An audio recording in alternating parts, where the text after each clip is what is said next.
Back when dogs were real dogs and not companions for lonely, middle-class, edamame eating pussies.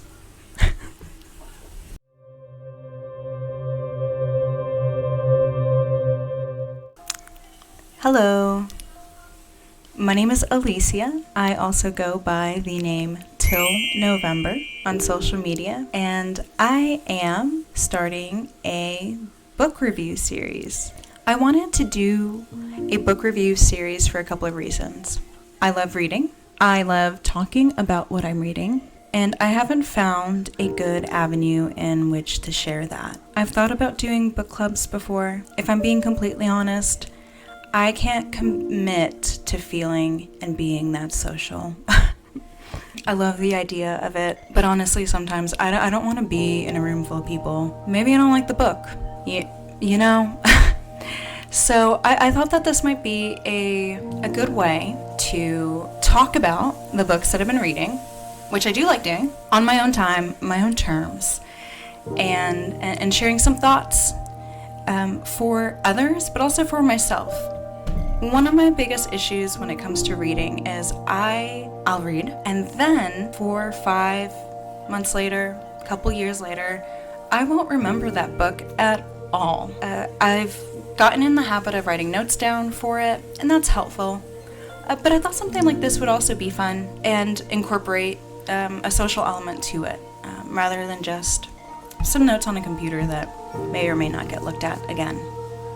So I am starting this. It'll be called Till November's Book Reviews. So we'll start with just a general idea and information about the book I've read. We'll talk about the major themes. We'll talk about some quotes that I like, maybe read some Goodreads reviews, and ask the really important question of, did I cry? Which is not hard to make me do, and that's part of the joke. Without further ado, let's get to it. Today's book will be Jack London's The Call of the Wild. The Call of the Wild, what is it?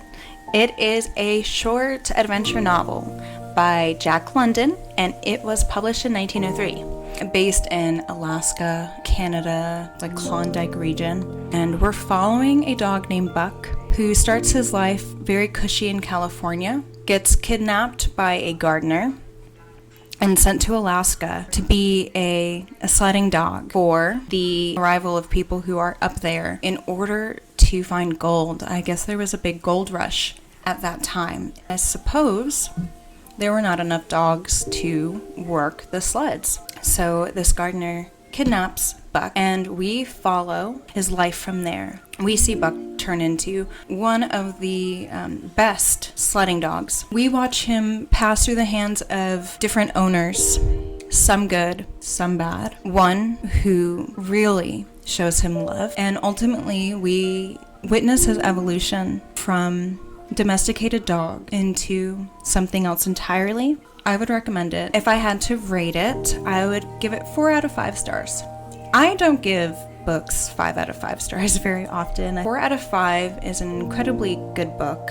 It was short, succinct, took me somewhere that I haven't been before, put me in a character that I haven't experienced before. It is a hero's journey. It's us watching Buck turn into just already a formidable character. He's never considered weak or anything like this. He's a great specimen of a dog, but through his trials and tribulations, he turns into a legend at the end, literally. Another major theme that the word that is being used a whole bunch is primalism. I don't know anything about primalism. I understood the concept as I was reading it, but if you ask me, what are your thoughts on primalism?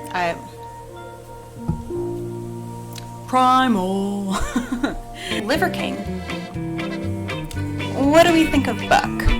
Primal. It's brutal. These depictions of death, of fighting, perilous situations, ice breaking, starvation. All of this stuff that does not sound fun, but he paints it in such a way that you yearn to experience it, and you think to yourself, I can do that too. I could survive it. There's something in me that I know I could make it. It's the same feelings that get evoked when you watch all these like survival programs, Naked and Afraid, and the one where they're all alone in the middle of nowhere.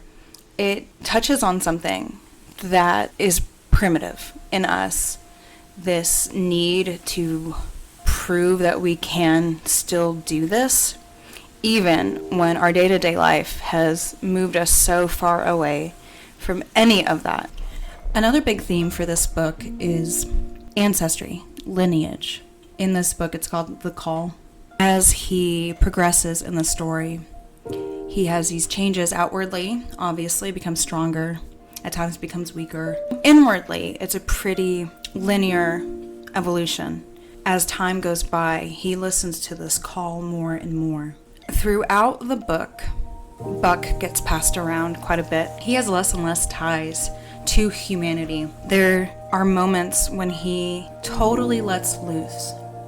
He answers the call, and he goes and does things that he thinks that his ancestors have done. Like he knows somewhere deep inside that the actions that I am doing right now are exactly what me and my ancestors have done since the beginning of time. And it's something that's really profound for him. Lately, I have been doing a lot of textile work and working with fiber. And I've been spinning yarn. And there is something about the act of spinning yarn, sitting there, taking raw wool fibers and turning them into a string, turning that into yarn. You lose yourself a little bit, and it is something that feels strangely natural. Not at first when you're figuring it out, but once you've got the gist of it and you start getting in a pattern, there is this feeling that I know that we've been doing this for a minute. How many people in my lineage have done this very same thing? And it's a little intoxicating, honestly. You kind of lose sense of time and of anything else, and you're just sitting there doing the work. And I feel very much that that is what Buck is talking about when he talks about doing the exact same things his ancestor does. I very much feel that. Another major theme that gets talked about on the internet a lot with this is that it is clearly a socialist fable. Okay, many dogs coming together for one goal, not being able to accomplish certain tasks without group effort, a group force. Is that what they're saying? I mean, honestly, the commodification of these dogs in general and the brutality exerted on them for strictly commercial means. I mean, they're there for gold. You know, it's a capitalist venture. People and dogs were killed for that because gold is gold, and, you know, where there's gold, people will follow. Is that kind of what they're getting at? I can see it being a criticism of capitalism in that sense. But with that said, through all of that strife, Buck turns into the epitome of what I think he would ever want to be. So, you know, a little confused by that. But, you know, both things could be true at the same time. So, the big question, did I cry reading this book? That question's a little bit of self-deprecation. If you know me fairly well, I cry. I'm a crier. I cry often. Life is beautiful and sad and deserves tears on a regular basis. The answer is yes. I did cry during this book. Maybe not when you might think I did. There are those scenes of brutality and that, but I did not cry then. I cried during one of the scenes with him and John Thornton. Let's finish off with talking about a Goodreads review. Sometimes there are totally unhinged comments on there, or just generally funny, but sometimes they're unhinged. So my favorite Goodreads review is this one. Back when dogs were real dogs and not companions for lonely, middle-class, edamame eating pussies. Well, but I'm not surprised to see this. And it may have been a tongue-in-cheek comment. That's how I'm going to read it. I thought it was hilarious. I do think that I know that there are people who honestly feel that way. And I love seeing that representation in Goodreads. So, okay, let's talk about further reading. This book talks about Buck's hero journey. It's an adventure novel, but really, it touches upon finding your calling, following in the footsteps of your ancestors. It talks about things that are innate within you, finding those things and cultivating them. It talks about obsession. It talks about finding work that you would die for.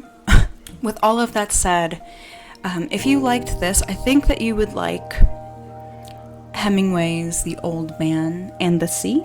So without getting too into it, it is about an old man struggling to catch a marlin on his boat. With that said, it's so much more than that. It talks about a man doing what he loves and being maybe too old to do it still. I'd also recommend the Tony Hawk documentary. The Tony Hawk documentary is called Until the Wheels Fall Off, and I think it's pretty straightforward. It's about Tony Hawk, how he loves what he's doing, and he's probably never going to stop. For better or for worse. He's found his passion. He's found his calling. He's found the call, his call. He's going to do it until the wheels fall off. I mean, what more can you say? It's beautiful and tragic. For further reading, that's what I'd recommend. I would love to foster discussions about books. If this has prompted you to go and read The Call of the Wild, amazing. Please tell me in the comments. We could talk a little bit more about it. Or find me on Instagram at Till November. Let me know what you think. Let me know if this book did anything for you. Let me know if you cried. Give me some ideas of what to read in the future. I won't promise that I will read yours immediately, but I have a very, very, very, very, very, very, very, very large to read list on Goodreads. And I'm very particular about how I sort through it, if I'm being honest. If you do suggest something to me, which please do, please suggest a book. I'll put it on my to-read list, but I'm not promising I'll be getting to it anytime soon. Until the next one, I'll see you later.